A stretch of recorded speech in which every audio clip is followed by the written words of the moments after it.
Et salut à tous et bienvenue dans ce podcast Parlons musique, Parlons Orelsan. Aujourd'hui, en fait, on va parler d'un artiste, pour faute de ne pas avoir d'artiste. Oui, on peut pas en avoir tous les jours, en effet. Mais on va parler d'Orelsan. Du coup, on parle de la musique. Et pourquoi Orelsan? Max va vous le dire. Mais parce que tu es un grand fan, c'est tout. Oui. C'est tout, ça s'arrête là. Et oui, c'est vrai. Faut En fait, assumer. aussi parce que c'est le seul rappeur que j'écoute en boucle. Ouais. J'écoute les autres, mais c'est le seul qui me fait kiffer. Bon, on va parler d'Orelsan. Alors tout de suite, petit jingle. Jingle. J'aime bien parce que depuis que je fais ce concept, j'écris. D'habitude, je fais que de l'impro et là, j'écris. C'est un truc de fou. Tu me surprends de plus en plus. C'est incroyable. C'est structuré, c'est... Bah. Alors, ce que j'ai peur, c'est que ça va être que moi que je vais parler beaucoup. Mais non, tu es fou. Mais j'ai des questions, voilà, Vorfolu, tout ça. On va commencer par parler d'Orelsan. Et avant d'expliquer, je voulais juste vous dire que ne vous inquiétez pas pour Spotify, eux qui nous regardent sur YouTube. Spotify, c'est gratuit. Même si vous n'avez pas de compte, vous pouvez écouter le podcast. En fait, en plus, ce genre de vidéo podcast, vous pouvez faire la vaisselle, la manger, j'allais dire. Ouais, faire à manger. Faire à manger. Ou faire la cuisine. Il a combiné.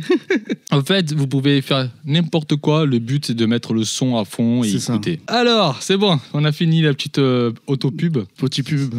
Petit pub. Moi, j'ai connu Aurel en 2006. En 2006, j'avais 16 ans. Et j'ai connu Aurel à l'époque. Je suivais à travers ses délires MySpace. Je vous envoie un petit extrait de Batman. Les rappeurs parlent de braquage, compte sur moi pour les arrêter. Catwoman me phone-t-elle quand elle veut se faire caresser. Tu peux pas tester, quand tu pousses sur une Batmobile. C'est kiffant. Ouais, franchement, quand j'ai vu ce personnage, mais...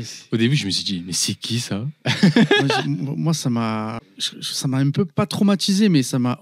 Tu vois, ça m'a étonné, choqué dans le bon sens du terme, tu vois, je veux dire. Parce que toi, à cette époque-là, tu écoutais du rap déjà. Ouais, énormément d'ailleurs. Et justement, j'ai fait référence la semaine dernière à cette vidéo précisément où en fait, il fait plein d'allusions concernant Batman et il finit sur une phrase culte de Booba qui est « Leur dernière vision sera un gun et un chauve ». Il la change, il dit « Votre dernière vision sera un gun et une chauve-souris ». Et pour moi, c'est énorme parce qu'en fait, c'est dans la continuité de tout ce qu'il peut faire avant et il t'enfonce le clou en fait en paraphrasant un grand du rap. Ça l'est toujours, pensez-en ce que vous voulez, Booba est un grand du rap. Ça sublime le truc, tu vois, je veux dire. Bah oui, parce qu'il reste dans son personnage. Ouais, il est dans le perso et il utilise une phrase que tous les gros, les mecs de cité ont entendu au moins 10 000 fois, tu vois, je veux dire.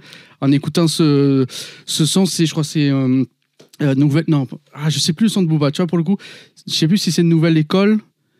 Enfin, c'est dans l'album Temps Mort et c'est dans les dernières. Mais en tout cas, voilà, c'est juste énorme. Et moi, je vois un mec, en fait, déguisé en Batman qui envoie des punchlines de sa race et il finit comme ça. Il a gagné. Ah, il a gagné.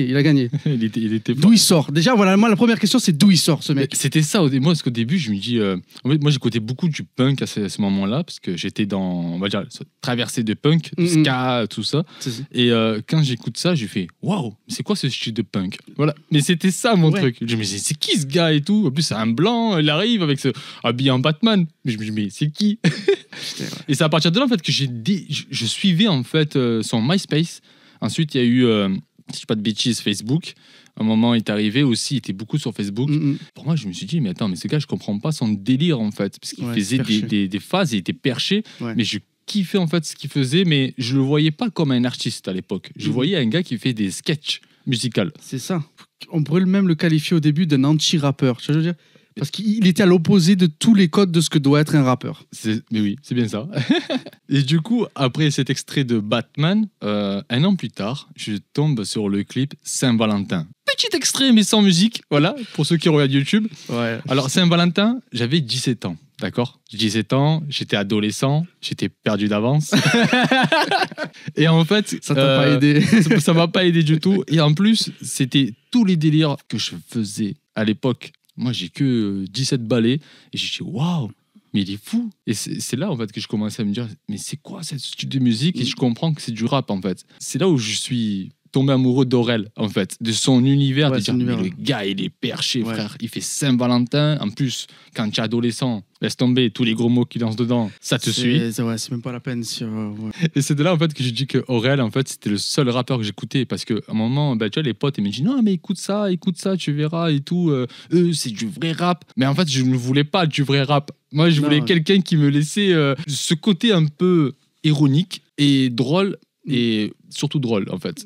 C'était ça, en fait. Non, et puis, dès le début, c'était intéressant, justement, d'avoir des thèmes qui n'étaient pas abordés dans le rap. Tu vois. Totalement. Et c'est ça aussi, quand je parle d'anti, c'est pas anti, mais c'est aux antipodes de ce qu'était le rap. Ça utilise des thèmes auxquels on s'entend pas et qui, malgré tout, parlent à pas mal de monde. Et c'est ça qui était intéressant. Tu vois. Pas mal de monde. Ouais, mais à cette époque, en c'était en 2007, c'était trash. Parce qu'après, je crois qu'il y a eu l'histoire avec Sal PUTE. Hein, on va pas en parler, si je dis pas de bêtises. Moi, j'ai kiffé le son. J'ai kiffé le son parce que, comme je ne connaissais pas encore l'univers du rap, je savais très bien que c'était une fiction. Et je kiffais ça parce que je me suis dit, ouais, putain, moi, si un jour ma meuf me trompe, à l'époque, hein, ouais, je ferai tout ce qu'il a dit Aurel, tu vois. Ouais. Mais sans le côté de dire, je veux le faire pour de vrai. Mais c'est en fait, juste en l'écoutant, en fait, ça, voilà, parce qu'à cette époque, je me suis fait trahir un peu par des meufs et tout. J'écoutais le son, ça me calmait. Ouais, quoi. Ça te met... C'est cette ambiance, en fait, c'est qu'il arrive à... Cette faculté qu'il a, on y reviendra, mais il arrive à te projeter limite des images d'une situation. C'est ça. Tu te sens à sa place. C'est ça qui est fort avec lui.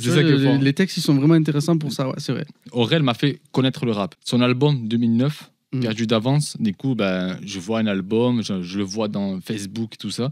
Je me dis, bon, qu'est-ce que c'est ? Je crois que c'est le premier CD que j'avais acheté. Si je dis pas de bêtises en termes de rap. Et je l'écoute. Quand tu dis acheter en physique. En physique. Oui, parce qu'à une époque, on achetait des CD.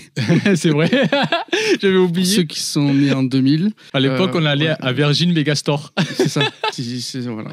Du coup, en fait, comme je disais, en quoi il m'a fait connaître le rap, c'est sa vision de voir le rap en mode fiction, ironique, la vraie vie, tu vois. Et moi, je pouvais voir à travers. Tu vois, je me vois à travers ces chansons, en fait. Je sais pourquoi. Se faire recaler en soirée. C'était fait. Post-club dans les escaliers, c'était fait, tu vois. Bande de potes complètement perchés, c'était fait, tu vois. Et toutes les fois, des soirées ratées, ça c'était fait. Des soirées ratées, le bien c'est en plus. Tout ça, il le décrit dans l'album Perdu d'avance. C'est vrai, ouais. Voilà. Et c'est là où on va en venir, en fait, c'est le petit débat de l'album Perdu d'avance. Jingle. Du coup, Max, tu as écouté l'album Perdu d'avance ? Ouais, je l'ai même réécouté récemment pour la chronique. Ouais. Du coup, en fait, qu'est-ce que tu as ressenti en fait, après écoute de cet album ? En fait, cet album, c'est un peu comme un brainstorming, comme un mélange de plein d'idées, c'est brouillon, c'est confus. Et le gars, en fait, moi, je trouve qu'à l'époque, il se cherchait vraiment. Oui. Mais oui. Il se cherchait vraiment et en fait on pouvait y trouver de tout, c'était très intéressant, attention, mais pour le coup ça pouvait en perdre beaucoup. Tu vois, c'est des gens qui sont peut-être pas déjà qui aiment pas trop le rap et en plus de ça part un peu dans tous les sens. En plus il faut reconstituer que c'est en 2009. C'est ça. Du coup en fait le rap n'était pas encore au top. Oui et non, c'est-à-dire que ça commence à devenir populaire, mais le rap à cette époque, je trouve, c'était déjà en mode de mutation. C'était on va dire la 3e ou 4e mutation en termes de texture sonore. Yes, ouais. Et moi, si je peux parler de ça précisément dans cet album, ce que j'apprécie, c'est que l'autotune était en train légèrement de monter, surtout du côté francophone. Mais dans cet album, si vous écoutez, c'est pas de l'autotune qu'il y a, c'est du vocodeur. C'est pas le même effet. Je sais, ouais. Alors ça, c'est important de le souligner. L'autotune, on le trouve, je crois, sur un des derniers morceaux de l'album où il chante un peu, je sais plus lequel c'est. C'était Échec. Ouais, voilà, c'est ça. Et je trouvais que là, l'autotune, si vous écoutez bien ce morceau Échec, je trouve qu'il est très bien utilisé pour le coup. Tous les passages justement un peu vocaux du reste de l'album, ça fait très vocodeur en mode Roger Troutman. Avec voilà l'espèce de voice box, voilà. C'est ça, ouais. Et je trouvais que ça donnait un truc vraiment très électro à cet album. Yes, ouais. Il y a une touche vraiment électro. Moi, ce que j'en pense, c'est qu'il est ultra coloré, ça part un peu dans tous les sens, ça me déplaît pas du tout, sauf que un album comme ça, c'est pas grand public. Ça va pas parler à tout le monde. C'est ce qu'on appellerait un album de niche à l'heure actuelle. Ah oui. Au final, c'est pointu. Malgré que ce soit dans tous les sens. C'était trash quand même. Et au niveau des lyrics, par contre, ça, tu fais bien le souligner, c'était gore. C'était gore. C'était gore. Mais gore. En fait, c'était un adolescent qui vient de découvrir le rap et qui pouvait se permettre de dire plein de trucs trash. C'était limite porno musical, tu vois. Ouais. Non, mais c'est vrai. C'est vrai. Wow. Mais après, il fallait ce premier essai pour qu'il y ait le reste aussi, tu vois, je veux dire. Il fallait qu'il y ait tout ce potentiel. Et j'en viens, moi, à cette anecdote. Moi, il faut savoir qu'Orelsan, je l'ai sonorisé en 2009 ou 2010, à l'époque de Perdu d'avance. J'étais technicien plateau à la franchise et donc je l'ai rencontré. Bon, j'étais content de le machin, mais j'étais pas en mode groupie, j'étais en mode travail, j'étais stagiaire à l'époque. On le connaissait pas beaucoup, quoi. On le connaissait pas trop et tout. Mais moi, ce que j'ai ressenti chez ce mec-là, c'est qu'il manquait cruellement de confiance en lui. À l'époque. Ah oui, et peut-être que c'est encore maladif chez lui, il a encore ça, et il en parle dans ses textes et tout. Mais ça, en fait, le mec n'a pas besoin de parler, il transpirait le manque de confiance en lui. C'est fou, ouais. S'il était là, il t'aurait fait « Ah ouais, c'est marrant, ça. » Ouais, non, mais, ouais, c'est ça, et pour le coup, moi-même, je me suis dit, putain, si je vais l'aborder... Ouais, il serait braqué. Je voulais... Tu vois, voilà, donc, on était en mode catering, je me souviens, on mangeait... donc, le catering, c'est... la cantine. La cantine, le moment où on mange, en fait, au niveau des artistes, avant qu'ils montent sur scène, après les balances, on va dire. Et j'étais même... non, on avait mangé ensemble dans la même table, je me souviens plus, bref. Et j'osais pas trop, en fait, lui parler pour pas accentuer ce côté un peu introverti qu'il avait. C'est fou, ouais. Mais voilà, moi, c'est le souvenir que j'ai eu de lui physiquement. Après, sur scène, par contre, habité le mec, tu vois. Ouais, mais attends, mais j'ai vu des concerts d'Aurel. Waouh. Et ça, on en parlera un peu plus tard. Moi, pour le coup, j'en ai sonorisé un et je te dis, mais au final, j'ai l'impression, quand il parle un peu de jumeaux maléfiques, ben, c'est ça aussi. Tu vois, t'as le côté introverti et le côté j'arrive, c'est une rockstar, le mec, tu vois. Yes. Alors que c'est son premier album. C'est ça que j'ai vu, moi, tu vois. D'accord, ok. Ouais, moi, le ressenti de cet album, en fait, après écoute, c'est déjà la nostalgie. En 2009, j'avais 19 ans. Je sortais de plein de galères. Et encore, j'étais encore en galère. J'étais SDF. Je l'avoue, en fait, j'étais SDF pendant une année ou plus. Je crois que j'étais au foyer, là. 19 ans, j'étais en foyer. Et du coup, en fait, quand j'écoutais Perdu d'avance, bah, en fait, ça me faisait rappeler de tous les trucs, les soirées ratées, les ci, les ça, les bordels, tous ces trucs-là. En fait, en plus, c'était le seul rappeur, parce que les autres, quand j'écoutais, comme je disais, j'avais pas cette hype. Lui, il parlait de Nintendo, PlayStation, manga. Frère, je me suis dit, mais c'est mon pote, quoi, tu vois. Il y a autre chose aussi qu'après on en parlera. Perdu d'avance, en fait, quand je suivais ce qu'il faisait, tu avais vraiment l'impression de suivre. Si j'étais fan de lui, tu pouvais suivre ses projets à travers MySpace et Facebook. Voilà. Ouais. Et je crois qu'il y avait YouTube à un moment aussi.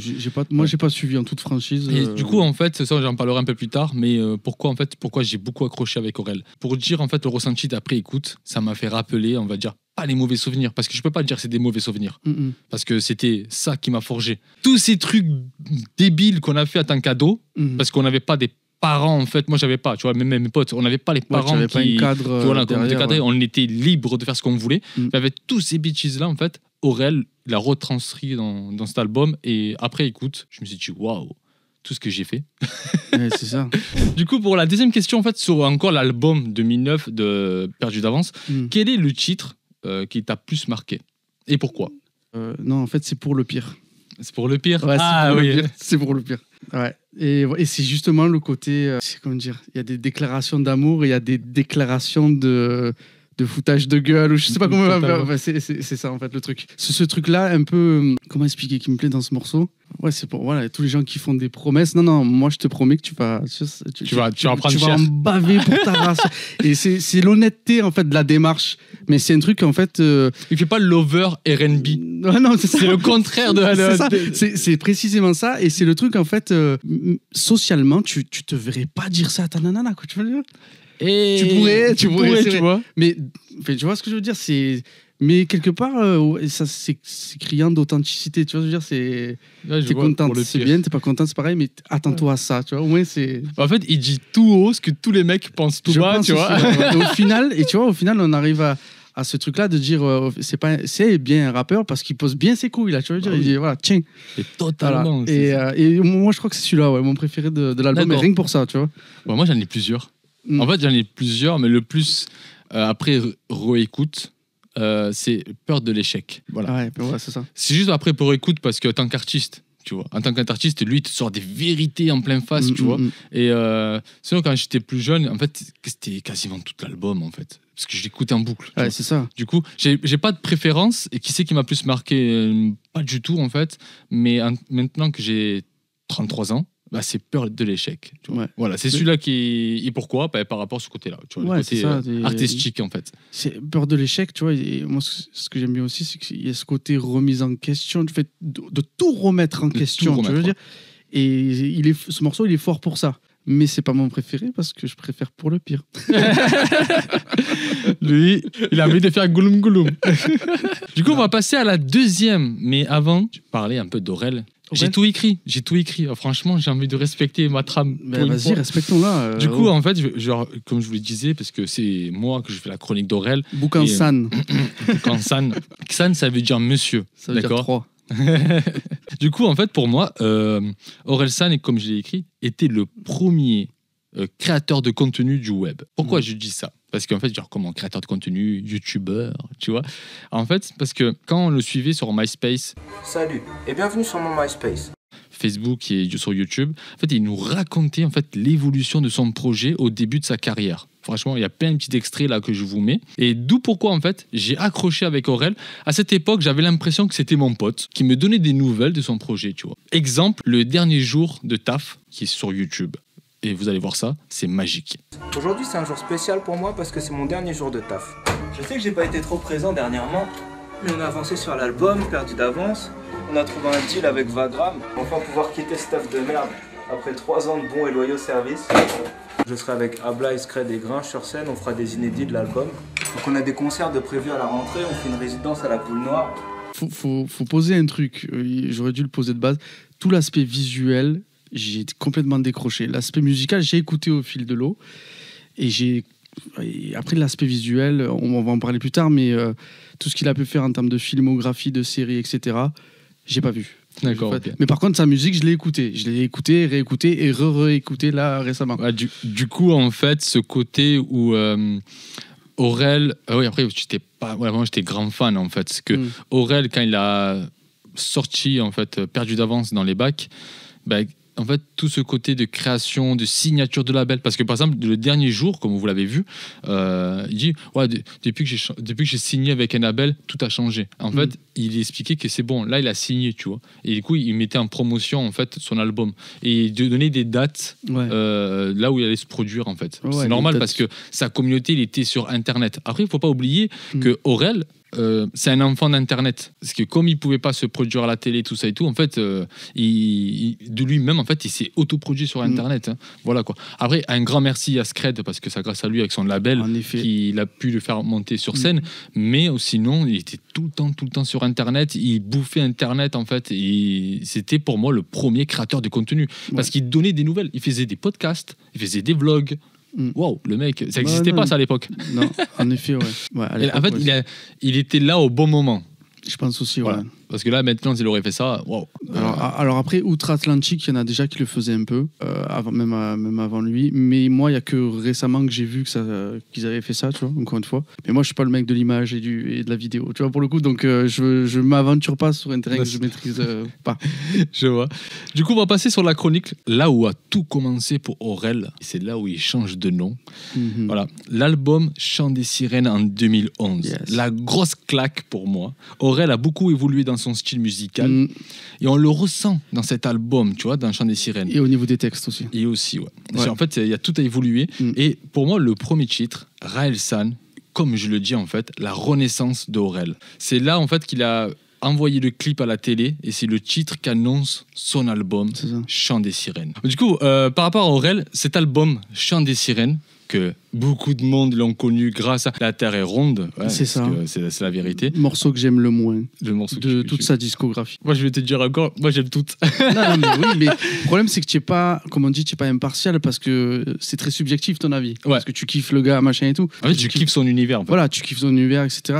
Clairement, tu es fan. Il faut assumer. Voilà. Ouais, j'assume. Moi, je suis fan de plein d'artistes et j'aurais aussi ce feu là qui me fait dire non, en fait, il y a tout qui est kiffant. Sauf que moi, je kiffe aussi ce qu'il fait. kiffé, mais je suis pas aussi fan que toi, tu vois. Je suis je assez vois. fan aussi, attention, faut pas croire, hein, mais pas autant que toi. Et pour le coup, moi j'ai le recul de dire que cet album-là, c'est celui que je préfère le moins, le deuxième, mais paradoxalement, je trouve que c'est celui qui lui a apporté le plus dans sa carrière, en fait. La transition, elle est juste parfaite. Ah oui.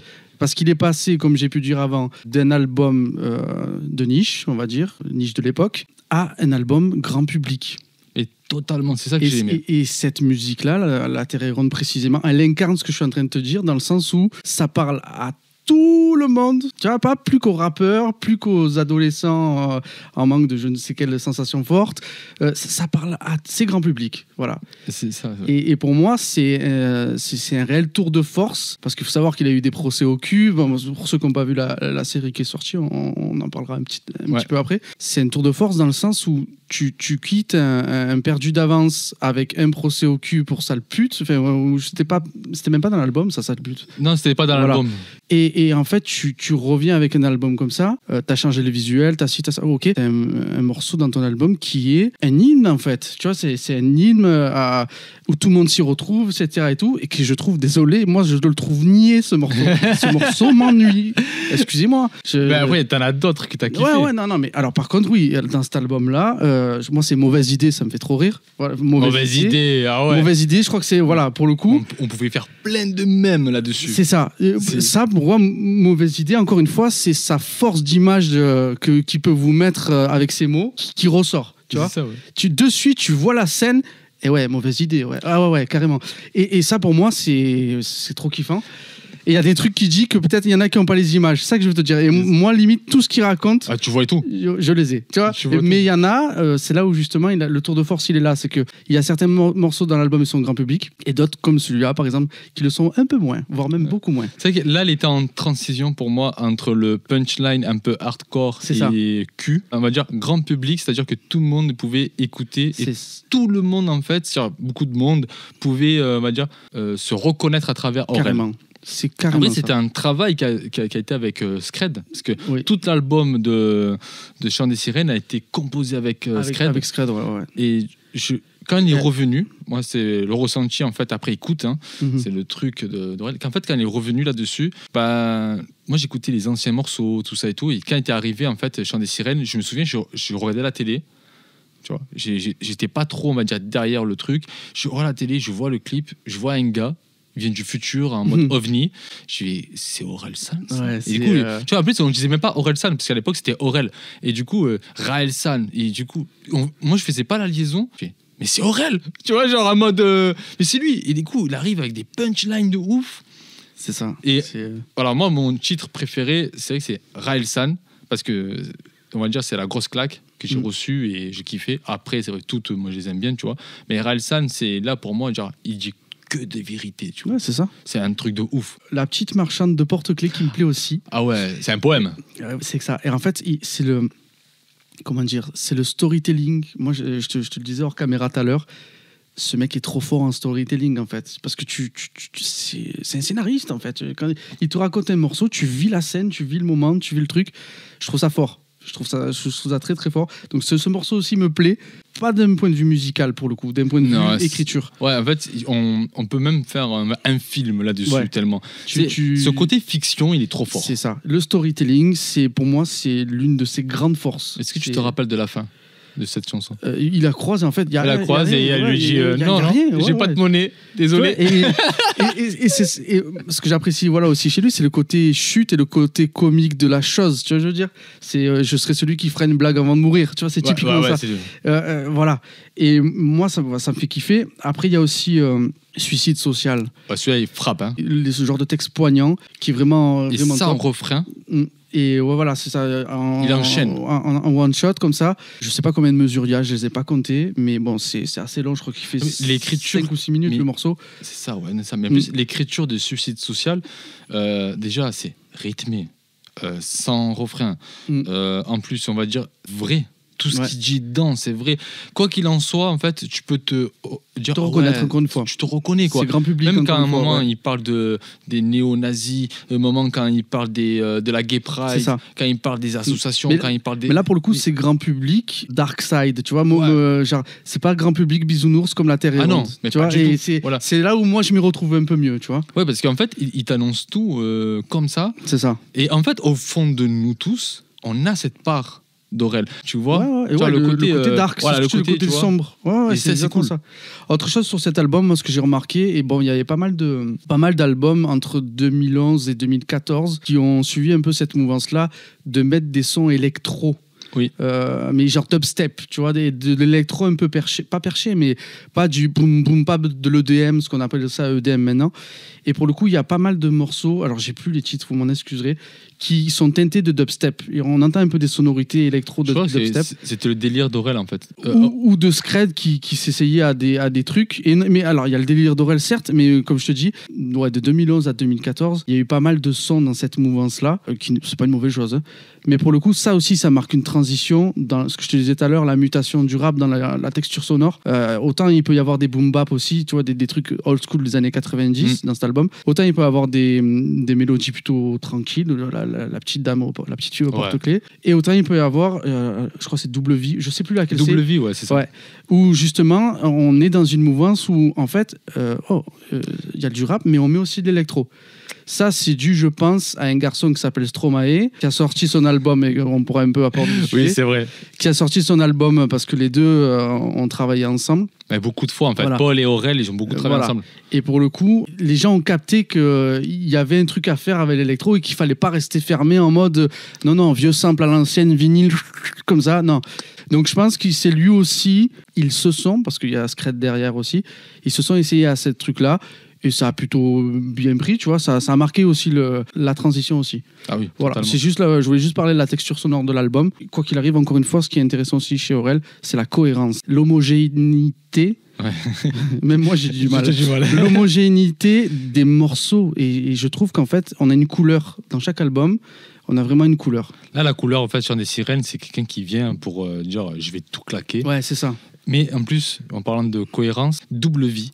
Qui se suit avec Finir mal. Ouais. En fait, les deux, c'est le son en fait que tu dois écouter ensemble. En boucle, en consécutive à la suite. En fait. Double Vie, c'est-à-dire qu'en gros, il trompe sa meuf, et Finir mal parce qu'en fait, il regrette d'avoir trompé sa meuf. C'est un truc de dingue. Encore une fois, ça, c'est du storytelling, c'est-à-dire il raconte une histoire, ça tient en deux morceaux parce que c'est pas la même ambiance, et c'est homogène, comme je dis, ça se tient. C'est ouf. Et c'est pour moi encore, c'est une force, c'est une réelle force qu'il a. 2009, niveau, on va dire. Parler de son côté professionnel amateur, on a ressenti en fait qu'il est amateur, mais tu vois, il essaye de devenir professionnel. Tu vois, il tourne ses propres clips. Ah oui, tu vois, il se met à fond en fait à faire le son. Il est dedans, mais on en parlera. Mais quand on voit là, en fait le documentaire, on voit qu'il est un peu feignant, tu vois. Mais en fait, je dirais pas feignant. En fait, c'est un travailleur. Le mec, il travaille, se voit qu'il charbonne. Mais c'est juste qu'il met du temps à démarrer. De ce que j'ai vu dans ce qu'on voit. Ouais, il a du mal à se mettre en train, mais quand il part, c'est une machine. Voilà, mais quand il part, c'est un travailleur. Le mec, il travaille. Mais au début, je sens que tu vois, il est professionnel, mais amateur. Tu vois, il est entre les deux. C'est ça que tu dis que c'était un peu bancal. Oui, c'est bancal. Mais parce que, comme je te dis, encore une fois, lui-même ne croit pas en lui. Donc, des fois, c'est chaud pour t'envoyer quand tu ne crois pas en toi. C'est totalement, en fait. Et tu crois parce qu'en fait, il a fait confiance à Scred. Il a dit, allez, j'y vais. Ouais. Ensuite, en 2011, il arrive avec Chant des Sirènes. Moi, je ne vois plus ce côté amateur. Et en fait, le gars, il est arrivé, il a évolué. C'est un Pokémon, c'est un carapuce. Et là, il est arrivé, tu vois, un carapace. Tu vois, pouf. Mais en plus, la pochette, il arrive en mode je suis Robin, mais Dark Robin qui va venger Batman parce que tu as tué Batman. Tu vois, je veux dire, il est en mode. Il est là en mode. J'ai une anecdote là-dessus. Et on va envoyer le jingle pour le petit anecdote de cet album. Il a pas mal de choses à son actif. Mais en fait, c'est de là en fait que j'aime devenir en fait sur cette transition. C'est que voilà pourquoi en fait. J'ai accroché avec Aurel, c'est que après l'album Chant des Sirènes, dans cet album en fait, c'est comme je dis, son écriture est magnifique, la prod, je vous dis, il travaille très bien. Son univers est prenant. tu vois. Genre, en gros, tu rentres dans son univers. Oui, carrément. En fait, pendant son aventure, il faisait des FAQ sur YouTube. FAQ, c'est la foire aux questions, pour ceux qui ne savent pas. C'est-à-dire qu'en fait, il a toujours été proche avec sa communauté, mais en plus, il faisait des vidéos fun. Commençons.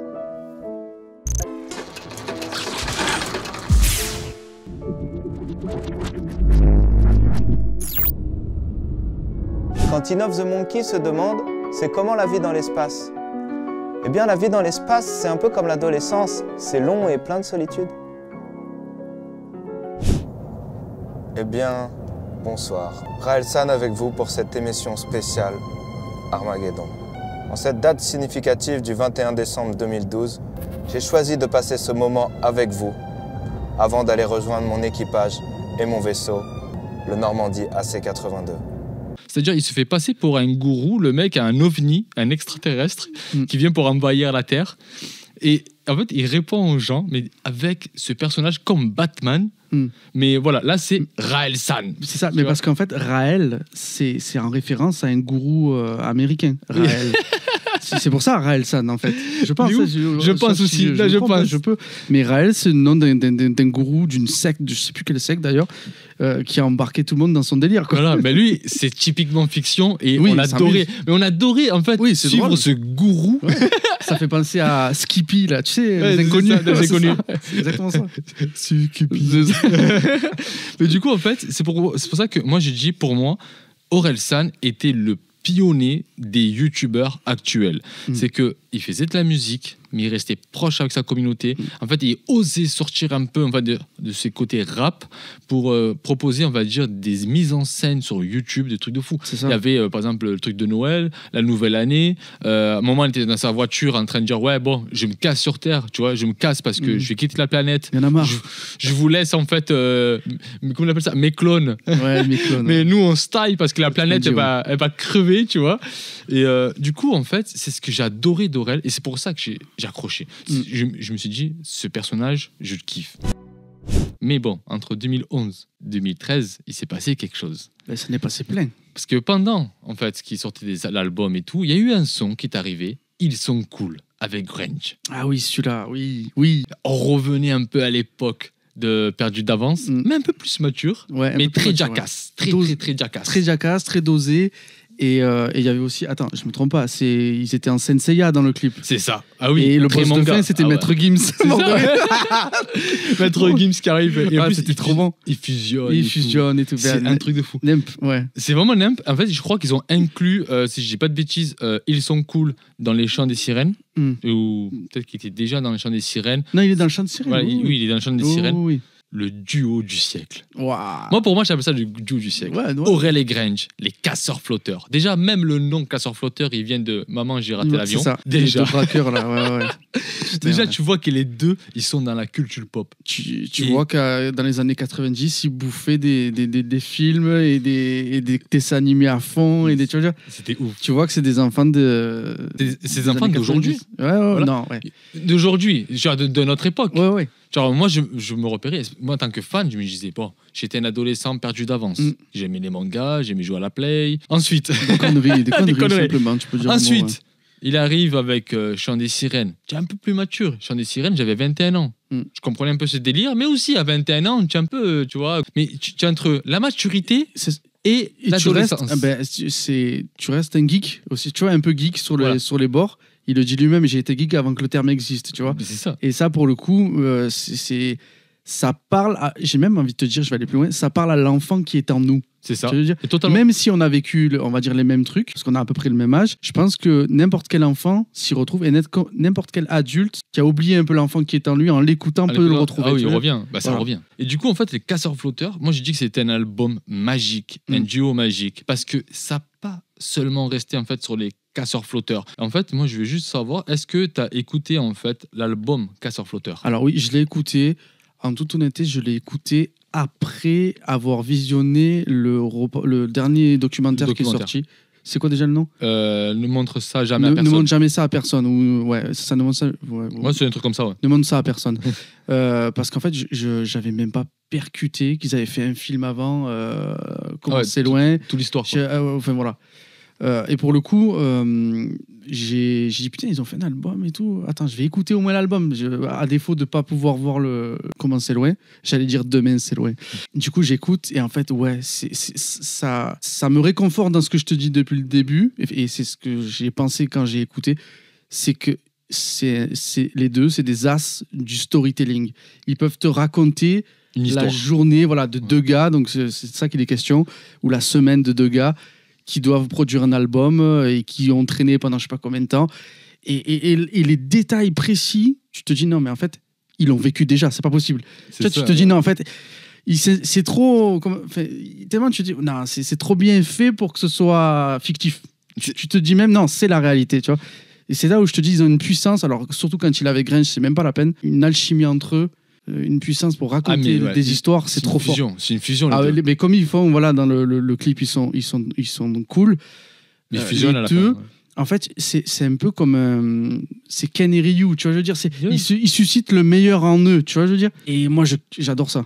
Mais en fait, c'est ce qui amène cette plume. Mais dans l'album, pour ceux qui n'ont pas vraiment peut-être écouté l'album Casseur Flotteur, en fait, c'est une BO. Oui, c'est un film. C'est un film. C'est la BO du film, oui, en effet. Tu peux écouter l'album. Il y en a plein qui n'ont pas aimé parce qu'ils n'ont pas compris le délire. Mais après, il y a des sons qui sont terrifiants, frère. Quand je dis terrifiant, c'est-à-dire que c'est incroyable. Ouais, tu vois. Mais en fait, tout l'album, il faut l'écouter. En fait. Il faut l'écouter du début jusqu'à la fin parce que l'intro, déjà, en mode japonais. Oui. Je sais pas si tu te souviens. Si, je me souviens. Mais en fait, l'album complète, c'est un film. Et c'est ça qui est magnifique. Je trouve que pour des rappeurs, c'est ça où je veux le ressenti, le titre et le côté pro, tu vois. Pour des rappeurs, ils ont osé de dire viens, on fait un film en CD. Ouais, ils l'ont fait, c'est ça. Et après, ils ont niqué le CD. Ouais, on va niquer ton CD. Putain, c'était bon ça. Ça, c'était bon. Des petits clins d'œil, encore une fois à Stromae, qui leur avait fait un post en disant putain, mais vous n'aimez pas mon CD et tout. Et donc, c'était à l'époque Racine Carrée, donc le deuxième album de Stromae qui était sorti en 2013. Orelsan, ma patience a des limites. Tu vas beau avoir un groupe qui s'appelle Casseur Flotteur. À un moment, on peut casser des CD, il n'y a pas de problème, mais à un moment, il va falloir payer. Et en fait, c'était un petit clin d'œil et c'était aussi pour faire passer la pilule. Alors, moi, je le sais qu'après coup, attention, mais c'était aussi pour faire passer le truc en disant comme quoi Orelsan avait aussi participé, coécrit la plupart des textes de Racine Carrée de l'album de Stromae. On le retrouve aussi avec Maître Gims sur la dernière track. Et donc voilà, ouais, j'ai trouvé ça aussi, l'anecdote assez sympa. Et le clip, du coup, il est jacasse à mort. Tu veux dire, mais c'est ça. Mais là, je crois que c'est l'année jacasse, là. C'est ça. Mais pour le coup, cette année-là, je te dis, de toute façon, cet album-là, je l'ai écouté qu'après coup. Pour la simple et bonne raison que moi, 2013, j'ai écouté des tonnes et des tonnes d'albums qui m'ont mis justement dans un mood jackass déjà énorme, tu vois. Mais c'était outre-Atlantique, on en parlera dans une prochaine chronique, c'est pas le sujet. Mais en tout cas, quand j'ai écouté ça, moi, après avoir visionné le docu, quand j'ai écouté, j'ai fait oh, mais putain, c'est énorme. Mais c'était visionnaire. Pour moi, c'est visionnaire parce qu'en fait, tu te dis même, c'est quoi, le docu est sorti l'année dernière, ça, 2022 2021. 2021. Moi, je l'ai visionné en 2022, donc l'année dernière. Le docu, ouais, j'ai toujours un train de retard en vidéo, vous m'en excuserez. Et en fait, j'ai dit, mais merde, il est sorti quand là? Tu vois, déjà, je me dis, mais 2013, waouh! Mais on dirait pas. Tu vois, parce que comme ils disent dans un morceau aussi, mais ça, je crois que c'est dans le Civilisation, ils disent, en fait, on a tellement d'avance qu'on sort un son tous les 6 mois, comme ça te laisse le temps de rattraper, tu vois. C'est pas dans Civilisation, ça. Ils sont cool. C'est dans Ils sont cool, ben voilà. Mais pour le coup, voilà, j'ai retenu cette phrase, je croyais que c'était dans Civilisation, autant pour moi. Créer un buzz, l'éclair. Ouais, c'est un truc de fou. Et c'est exactement ça, en fait. C'est-à-dire que les mecs, le concept est tellement frais, il y a tellement une alchimie entre eux, et surtout, ça c'est très important, ils kiffent ce qu'ils font. Ah, c'est ça. Eh ben, c'est impérissable. Tu vois, ça peut traverser les siècles. Honnêtement, si on a toujours des supports pour écouter de la musique en 3023, eh ben, je pense que des albums comme ça, ça mériterait d'être écouté. Et ça, je pense que ça va être plus tard que les gens ils vont comprendre. Ouais, mais après, c'est toute une œuvre après. Tu vois, je veux dire, c'est que voilà. La BO. Il n'y a rien à dire là-dessus, c'est-à-dire à part 2 potes qui s'amusent, qu'on découvre en fait dans l'histoire que c'est 2 potes qui vont créer un son ou un album. Hein. Comment tu le vois. Moi j'ai adoré l'intervention sur un morceau de Dablai, c'est ça? Dablai. rends-moi mes lovés ou je sais pas quoi. C'est quoi déjà, putain? Rends-moi mes thunes ou. Oh, Tu me dois de l'oseille. tu me dois de l'oseille. Ouais, c'est ça. Oh putain. Mais c'est énorme ça, c'est énorme. Le mec, c'est il arrive énorme. en mode énervé. Oh, tu me dois de l'oseille. l'oseille. Ah, c'est trop bon. C'est à mourir de rire aussi ça. C'est ouf. Dablai pour la... ouais, non mais vous avez peut-être déjà vu par vous-même, mais c'est le petit ange de la Saint-Valentin, lui, non? Ouais, et un lapin aussi. Un lapin aussi, putain. C'est quoi le lapin? C'est dans putain, plus j'avance, plus je Plus je comprends. grandis, ouais, plus je Ben, grandis. c'est Courez d'avance. Non, courez. non, courez, je crois que c'est ça. Ne Ouais. m'attrapez pas. Je crois que c'est ça, ouais. Je crois que c'est courez. C'est je pas crois que c'est différent. Différent, c'est quand ils sont dans l'abri de bus. C'est ça. Et on va passer, en parlant de l'abri de bus, on va passer sur le prochain truc. C'est parti. Jingle. On est toujours ici dans le Ouais. podcast. Voilà, Ouais, on est ouais. toujours en train de parler de Orelsan. Toujours. Et en fait, là, je fais une transition un peu plus, on va dire, un peu plus longue. Pourquoi? Parce que c'est l'année. Je parle toujours en mode, c'est moi, puisque je suis fan. C'est là, en fait, où Aurel et Grange, c'est des bons acteurs. Du coup, en fait, en 2015, précisément le 7 septembre, Aurel et Grange nous fait la surprise sur Canal+ et YouTube avec la série Bloqué. On dirait que tu t'économises toute l'année pour foutre toute ton énergie sur 24 heures et après tu te rendors. Et il y a qu'un seul job que tu peux faire avec ce genre d'attitude. Lequel? Père Noël. Série que je n'ai pas vue. Tu n'as pas vu? Moi, encore je une l'ai fois, mangé. J'ai Et en pas fait, fait mes devoirs, désolé. Et du coup, cette série, j'en parle parce que, en fait, je vais vous dire un truc. C'est là qu'on découvre en fait un nouveau visage sur ces rappeurs en fait, qui osent faire des contenus en dehors de leur musique. Genre, en fait, pour moi, c'est les premiers rappeurs que j'en vois pas d'autres. Dire, allez, viens, on fait une série, une web série très courte avec des blagues et on parle pas de musique. En fait, ils racontent en fait des blagues de Twitter, des trucs, des mèmes, ils se auto-clashent. Ouais. Enfin bref, ils font toute une série complète. Le mode de la série, rappelle-moi, c'est genre en gros, c'est deux colocs dans un canapé, c'est ça? Voilà. Et Ah, en fait, en c'est mode, Aurel et Grange dans un canapé en mode feignant. Et que en fait, ils badent. Et en fait, c'est ça qui est magique. C'est deux colocs qui ont rien à foutre de leur vie. Ouais. Et en fait, ils parlent de tout et de rien, mais tu rigoles. Voilà. Ça C'est fait des penser au punchlines sur Lascar. punchlines. Tu vois les Lascars, là, C'est typiquement ça, ça. mais avec des êtres humains. Voilà, c'est typiquement ça. C'est voilà, deux feignants dans un canapé. Ouais, Mais ce qui est ok. drôle en fait aussi, ce que j'aime bien, c'est que cette série, je crois que c'est Clem qui a co-réalisé. Clem, c'est le frère d'Aurel, Ouais, celui ouais. qui a filmé le reportage. Clément Cotentin pour les C'est- intimes. Voilà, Clément. En fait, c'est lui qui, je pense que je dis pas de bêtises, je crois qu'il a écrit ça par. Il n'y avait pas les Yann deux Kojandi dans abris. l'histoire aussi? Hein Il n'y avait pas Yann Kojandi aussi dans l'histoire, le mec de Bref? Si. Oui, il y a même Donc le il a mec de Bref. coécrit en fait Ouais, avec Clément. Tout ça. Parce qu'en fait, c'est dans la BO, il y avait deux connards dans un abri de bus. Voilà. Ouais, ça commence bien. qui ressemble beaucoup à Bloqué. Ouais. Et aussi le Bloqué par rapport. Alors, il cherchait un titre. Hein. Il cherchait un titre. Et je pense que, si je dis pas de bêtises, c'est par rapport au son Bloqué. T'as tendance à bloquer. Là, c'est, on va dire, la période en fait que tu as beaucoup raté sur Grange et Aurel, mais que tu as fait. Je pense que tu as beaucoup écouté Grange et Aurel dans cette époque-là. Alors là, on parle de 2015. En sachant que. Ensuite, dans la même année, déjà, eux, ils sont invités de partout. Tout le monde, en fait, c'est le pic, c'est la gloire, en fait. Ouais, ils font plein tu vois, ils font plein de, comment on appelle ça, tu vois, les festivals, et tout ça et ils tout. font plein de scènes, ils font plein de Ils matchs. sont de partout, Ouais. ils sont partout. Plein de les plateaux gars. télé, plein de. Ouais, mais parce qu'encore une fois, j'en reviens à Le Chant des Sirènes. Le fait que ça le rende tout public, tout le monde le veut sur les plateaux télé, tout Bah oui. voilà. Mais en plus, Ça devient un phénomène, entre guillemets. Mais Aurel, c'est bon, il sait gérer les interviews. Au début, non. Ah, Au début, non. clairement Mais pas. après, il est arrivé, quoi, frère. Il était briefé, il savait quoi faire. Tellement que Grange, il n'avait pas l'habitude. Il mettait des coups de coude. Ouais. Tu parles trop, frère. Tu parles trop. Tu t'en rappelles ta gueule. Ça, j'ai vu dans le docu. Ouais, Mais c'est ça qui était magnifique, c'est à cette période, les deux compères, les deux jackass, ils brillent, tu vois, ça brille. Ensuite, ce que je kiffais, c'est que le 9 décembre, une autre surprise arrive. Comme on sait loin, au cinéma. Yes. Alors, j'ai pas vu non plus. tu n'as pas vu. Mais il faut moi, que je j'ai le une regarde. anecdote. Promis, je le regarderai. Moi, j'ai une anecdote là-dessus. Allez, vas-y, je t'écoute. Je l'ai vu 2 fois. Ah oui, oui, tu me l'as raconté hors caméra. Non, donc mais vas-y. ça. Je l'ai vu 2 fois ce film et c'était drôle parce que la première fois je l'ai vu avec un pote et oui c'est vrai que j'avais carrément oublié, j'étais avec Loïc, il y avait des gens au cinéma, je regardais, des gens qui rigolaient tout ça et je le rematais une deuxième fois, il y avait des gains à la salle et j'ai pris une grosse claque. Pour en sachant que j'ai fait un Et truc qu'il tu as fallait pas craqué faire. une grosse clope. Voilà, j'ai fumé. J'ai fumé au mais frère, il y avait personne. Ben alors, Du coup- t'as pollué les poumons à personne sauf Voilà. à toi, donc moi je vois Je- pas où est le mal. Ouais, je me suis pété une clope, je regarde le film, Voilà. tranquille. Et pour moi, c'est la plus grosse claque de ma vie par rapport en fait à mes projets personnels. Déjà que Aurel mettait des claques, mais là, c'est que Aurel, il est sorti de l'écran, il m'a fait Chut, réveille-toi. Une nuque En fait, internationale. c'était la fin du film, le morceau inachevé. Qu'on le retrouve ensuite dans l'album de la BO de Comment c'est loin, Les Casseurs Flotteurs, numéro 2. Ouais. En fait, ce film, c'est ouf, parce qu'en fait, il reprend la BO, c'est-à-dire l'album Casseurs Flotteurs, Flotteur, ouais. il le reprend, il le fait en film.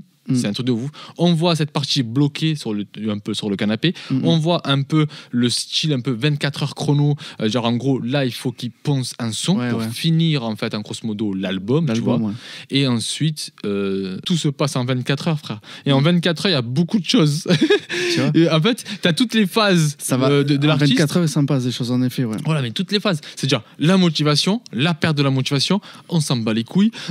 Quoi, je crois que c'est cet album-là que j'ai écouté et pas celui des Casseurs Flotteurs en fait. Possible. En fait, à un moment, ils se séparent et à un Donc, moment, ça c'est ils une reviennent album sur un ensemble. format 24 heures, ce que je viens de C'est dire. ça, ouais. Ah ben c'est celui-là que j'écoutais, pas l'autre. Ah, c'est pas Autant l'autre, pour moi. ok. Non, mais t'as écouté l'autre. En fait, les sons, ils sont Ouais, très connus. certainement. Comme Regarde comment il fait beau Oui. dehors. Celle-là, Encore un c'est dans son leur qui m'a album, tu pas vois. beaucoup plu, mais bon, ouais. Je m'en bats les couilles, je pense que comme c'était il dit. voulu cette voix dégueulasse. Mais c'est tout pas est grave. voulu. En fait, Oui. désolé, je te coupe la parole. Non, vas-y. Pour finir, en fait, cette anecdote, à un moment, les deux, c'est bon, ils ont tout fait. Yes. Pour finir leur époque Jackass, bah, ils ont fait l'histoire en BO. Parce que pendant le film, après, il y a eu la BO, tu pouvais regarder les deux, c'est-à-dire regarder le film et écouter la BO, ouais. ou seulement écouter la BO sans écouter, sans voir le film. Moi j'ai Non, enfin, écouté bref. la BO sans voir le film pour le coup, Voilà. tu vois. Mais en fait, tu reconnais l'histoire. En Carrément. Fait, tu vois, inachevé. Tu l'as écouté. Il me semble bien, parce que si je l'ai écouté, je sais que j'ai forcément écouté. Ouais, inachevé. Bah, en fait, à la fin, il dit si la mort il vient me frapper à la porte, dis-lui de repasser ou dis-lui de baquer. Oui, Ce qui doit finir un son. Tu vois. Moi, j'ai apprécié le fait que ça commence justement. Le film s'appelle Comment c'est loin et ça commence par un morceau d'AKH, C'est ça. Akhenaton. Yes. Ça signifie aussi qu'il y a une validation des anciens du hip-hop, tu vois, derrière lui. Ah, bah oui. Ça, je tiens à le souligner parce que on a tendance, quand on est des jeunes artistes, à attendre la validation de nos pairs, j'ai envie de dire. Nos compères, mais aussi nos maîtres, les gens Yes. dont on est issu. Et pour le coup, je trouve que c'est la validation ultime que d'avoir sur la BO. En plus, c'est la première de la BO, ça, pour le coup, le son d'AKH. Je sais plus. Je sais Où il n'est plus. pas dans le. Non, c'était la première, dès qu'ils arrivent en fait. C'est ça. Dès qu'ils arrivent. Et Ça pour fait, moi, il y a Aurel qui est perché parce qu'il a fini son travail. Et en fait, Il est en Grinch, vélo. il est en Grinch, vélo c'est ça, pour aller voilà. au pute. C'est l'extrait que j'ai vu dans le docu, du coup. Et je me dis, mais en fait, pour moi, c'est une validation ultime, en fait. Tu veux dire, c'est. Et gros, déjà, Aurel, dans les chants des sirènes, il a été déjà validé par Oxmo. Ouais, voilà. Donc, Genre, du coup, voilà, après, il y a le feat. Hein. Oh, oui. Fais attention, parce qu'il est fort, le feat. Non, mais moi, je dis, ça montre, en fait, là où je veux en venir, c'est que ça montre que son travail est un travail de qualité, quoi qu'on en dise, en fait. Ah oui. Voilà, c'est bon, je tenais juste à souligner ça. Et du coup, en fait, le duo magique, une époque magnifique. Parce que t'avais envie d'avoir un pote. Tu vois, genre, en fait, le pote Grange. En tant que toi, tu es Aurel, tu vois, tu veux ton pote Grange. Ouais, ton binôme, tu c'est vois, ça. et dire, allez, on avance, viens, on fait des trucs. Allez, viens, mode Ça Jackass, motive, bien tu vois. sûr. Bien sûr. Et bon, on va dire, toute bonne chose a une fin. Mais non, après, chacun a sa vie aussi. Moi, oui, c'est vrai, toute bonne chose à une fin, je suis d'accord avec ça. Mais s'ils ont pris un peu des chemins différents, c'est pas plus mal. Ah ouais, mais après, Grange, je crois qu'il voulait pas être rappeur. Aussi non si plus, je de peux base, dire. il s'en battait un peu Ouais. les steaks. Mais après, il a fait un album, Lune. Il avait l'air. Enfant de Lune, je crois, comme ça. Putain, j'ai oublié son album. Je crois que c'est Enfant de Lune. Je sais plus. Et en fait, j'ai écouté son album, très dramatique, je kiffe, tu vois. Mais son univers est très, pour moi, tu vois, mélancolique. Ouais, trop, peut-être. Tu vois. Et je comprends. Je comprends parce que. On se connaît après, voilà. Moi, comme je dis, que j'écoutais Aurel et tout, Grange, je kiffais trop. Ensuite, tu comprends très vite par rapport à sa situation de vie. Tu vois, sa vie, sa famille, son frère qui est schizophrène, Ouais, aussi, qu'il en parle, il a créé un livre. il a bien fait là-dessus et tout. il a bien fait de le faire, ça. Voilà, et du coup, en fait, on comprend. Du moment où il voulait être acteur, je crois qu'il a fait un film avec Michael Youn. Ça s'appelle. le nom du film, j'ai oublié. Moi, je trouve que ça lui aurait bien allé parce que je trouve qu'il a, il c'est a un un très bon certain acteur. physique. Non, mais Grinch, je trouve qu'il est beau mec. Moi, je le dis clairement, il est beau. Je le trouve qu'il est beau mec. Et être acteur, machin et tout. Il a la gueule.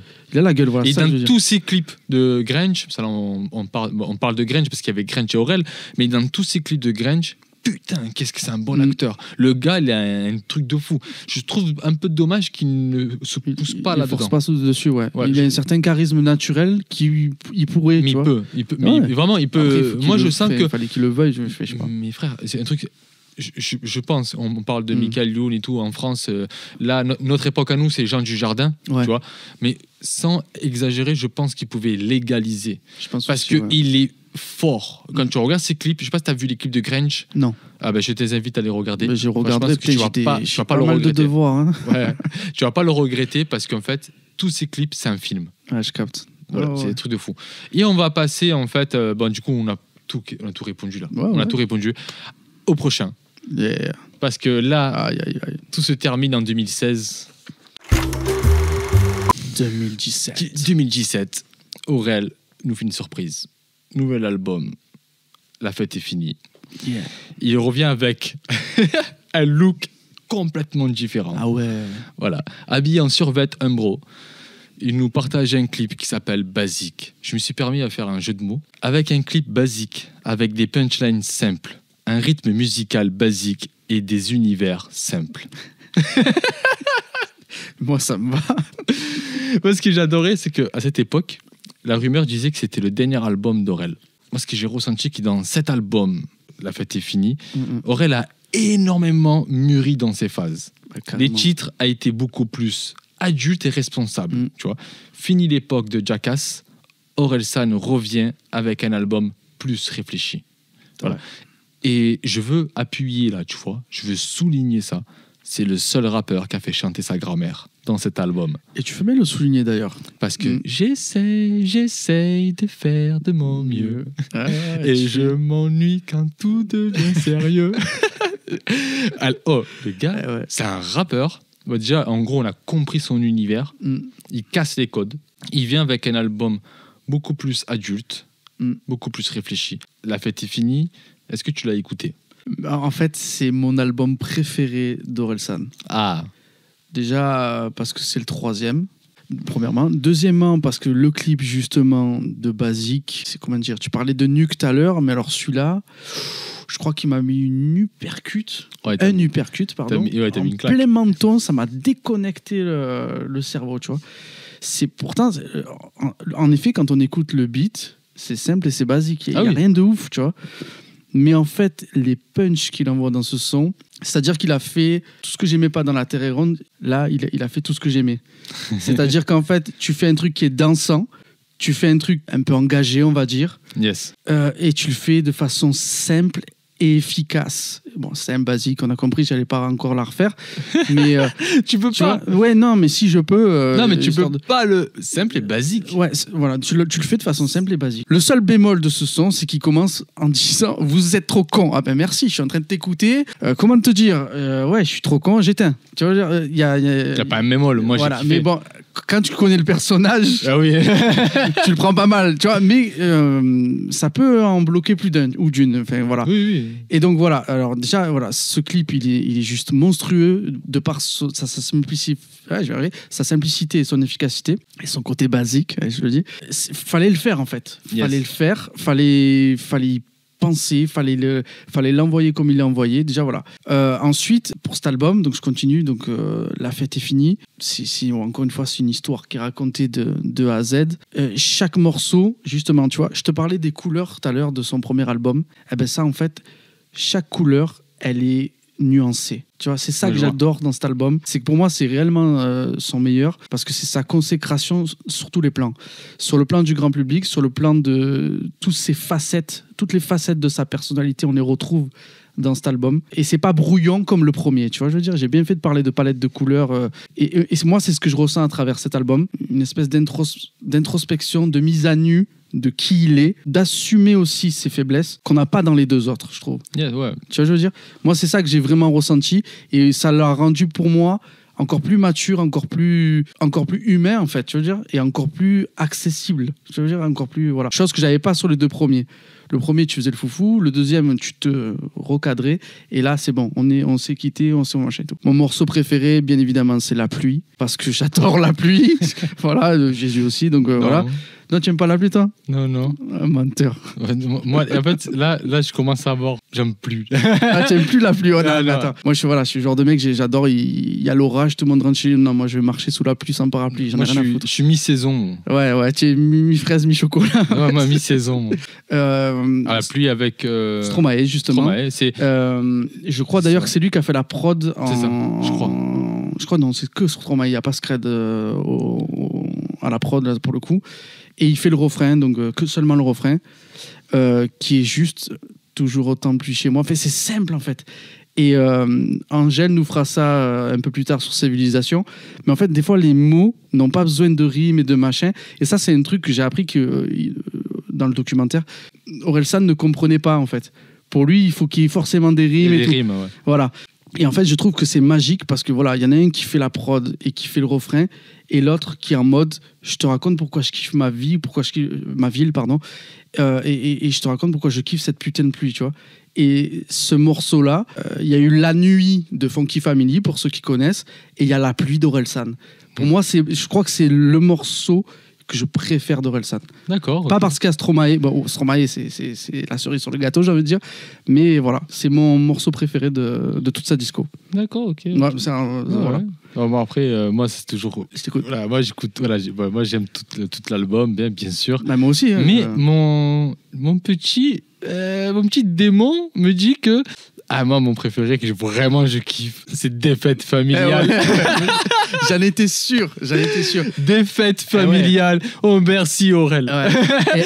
Tu as remarqué que sur il a fait la réponse à ça, la famille, tu vois. Oui, et j'ai trouvé ça super intéressant. En fait, le Défaite familiale, c'est le petit d'Orelsan de 2009 qui était là, tu vois. C'est ça. Et en fait, cet album, l'album, il est magnifique, mais le titre, en fait, pourquoi ça m'a plus marqué, Défaite familiale? Mais putain, tout ce qu'il dit, c'est ce que je pense. C'est un truc de fou. Et je pense que t'es pas le seul à le penser. Ouais, c'est mais ça qui est le pire. Mais c'est ça le pire. Là, pour le coup, je fais le kiss cool de l'autre. C'est ça, ouais. Mais tout ce qu'il dit, mais franchement, c'est un truc de fou.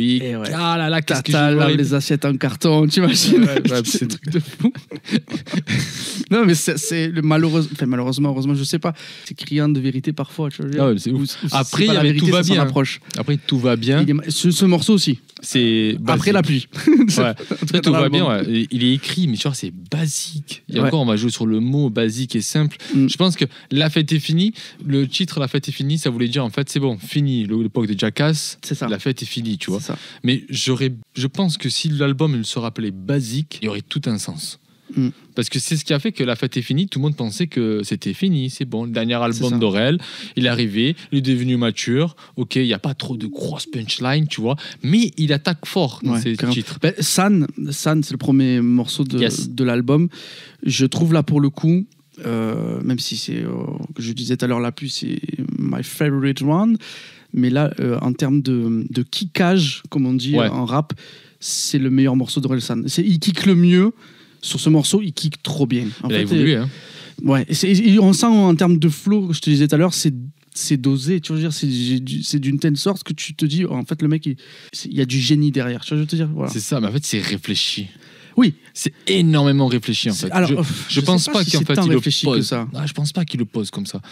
Parce que quand tu vois dans le documentaire, tu captes bien, en fait, qu'il reprend. Mais il se reprend 20 fois. Il reprend. Jusqu'à trouver, en fait, dire ça. Ça, on peut, oui, mais on peut le voir. Mais après, il y a une différence entre trouver quelque chose et comment dire, et savoir l'exploiter. Tu vois, je veux dire. Oui. Moi, demain, je vais te trouver la rime la plus belle. Tu vois, je veux dire. Est-ce que je vais arriver à la poser correctement sur la mélodie, tu vois? Voilà, c'est un autre bail. C'est un autre bail. Mais ensuite, Orelsan, c'est qu'il a commencé avec de la fiction, comme tu as dit, la story. En fait, il a un personnage qui arrive à te faire rentrer dans son truc. Est-ce que c'est son côté génie? Peut-être. Je pense aussi. Tu vois? Moi, je pense que oui. Mais je pense que... je dis peut-être, mais oui. Je pense que ce côté génie... En tout cas, c'est pas génie. C'est prétentieux à chaque fois. Ouais, les artistes sont des génies et tout. Ça me casse les couilles, ça. Non, c'est le côté ingénieux. C'est-à-dire, ce que je te disais tout à l'heure, c'est comment mettre en pratique, comment mettre en forme et comment mettre... et faut pas croire, tu me feras pas dire le contraire, c'est du travail, c'est réfléchi, mais parce que c'est travailler. Il n'y a pas de secret. Et il a bossé pour en arriver là. Et je te dis, le kickage de San, apprends son texte, essaye de kicker comme lui. Même si tu es un bon rappeur, tu vas galérer. Ah oui. Un mec comme Damso, par exemple, oui, peut-être qu'il y arriverait, tu vois, je veux dire, à kicker comme ça et tout. Mais après, moi, je connais pas beaucoup de rappeurs qui arrivent à faire cet exercice de style, tu vois. Là, tu as tout dit, en fait, c'est là où je voulais en venir, c'est qu'en 2017, la fête est finie, Aurel arrive avec un niveau... Ah ouais, mais il a mis la... Voilà, j'ai envie de dire, il s'est mis lui-même la barre trop haut, j'ai envie de dire, tu vois. C'est pour ça que je pense qu'il a galéré pour plus tard. Ah, mais Civilisation, il a saigné du nez, c'est ça le truc. Et on va parler des civilisations. On y va. Jingle. Transition. J'ai pas compris. Hey. Bah, en fait, les gars, quand on parle d'Aurel, là, on est loin dans la vidéo, loin dans le podcast. En fait, quand on parle d'album, on parle de l'album complète. Hein. Tu vois, en gros, avec l'album et la DLC. Ouais. D'accord, hein. En fait, voilà, on parle pas de ah ouais, mais tu sais qu'après il y a eu épilogue, tout la suite en fait, de ta fête est finie. Oh, oui. Non, on parle de tout l'album complète en fait. Et en parlant d'album, 2021, il y a des bandes annonces comme ça sur YouTube, Amazon Prime. On entend une voix, on se dit c'est qui? C'est Orelsan qui parle. Et montre ça jamais à personne. Tu vois des petits morceaux des trucs que tu regardais sur MySpace, sur YouTube et tout. C'est ça, ouais, tu comprends pas. Ouais. Et tu comprends pas parce que moi j'avais déjà pas compris, donc j'ai dit c'est bon, je laisse de côté encore une fois. Ah ouais, d'accord. moi j'étais intrigué de dire. Ouais, attends, ça t'a mis la puce à l'oreille, ouais. Qu'est-ce qui se passe et tout. La puce à l'œil. Mais ouais, puce à l'œil, à l'oreille, on s'en fout. Mais je vais te dire qu'est-ce qui s'est passé, qu'est-ce qu'il y a. Du coup, je comprends en fait qu'il y a un documentaire sur Orelsan. J'ai dit waouh, parce que je crois que juste avant il y avait Big Flo Oli, il y avait un documentaire sur Big Flo Oli, mais là c'est Aurel. Tu vois. Et du coup, je sais que Aurel, s'il sort quelque chose, c'est pas à moitié. C'est réfléchi. Le mec, tu vois, il est très dans les détails, tu vois. Mais on apprend plus tard, en fait, que la voix off qu'on entendait, c'était Clément, le petit frère d'Aurel. Et c'est là qu'on découvre en fait le petit frère d'Aurel qui sort comme ça de nulle part, disant oh les gars, j'ai filmé mon grand frère pendant 20 ans. Vous savez quoi? Le je gars vais vous montrer des trucs. mais t'imagines trop. Mais imagine le gars, lui, on peut dire c'était un visionnaire. Il a cru en son frère. Ouais. Dès le début. Ouais. Ça veut dire que le petit frère, c'était le premier fan. Inconditionnel. Voilà. Inconditionnel. Alors, il a tout de suite su que son frère, il allait aller loin. C'est ça le truc. Et après avoir visualisé la saison 1, saison 2, quand on parle en fait, montre ça jamais à personne, on parle des deux saisons. C'est quoi? C'est ne montre ça à personne. Montre ça jamais à personne. Je l'ai écrit ici. Voilà. T'es sûr que c'est ça le titre? Copier-coller.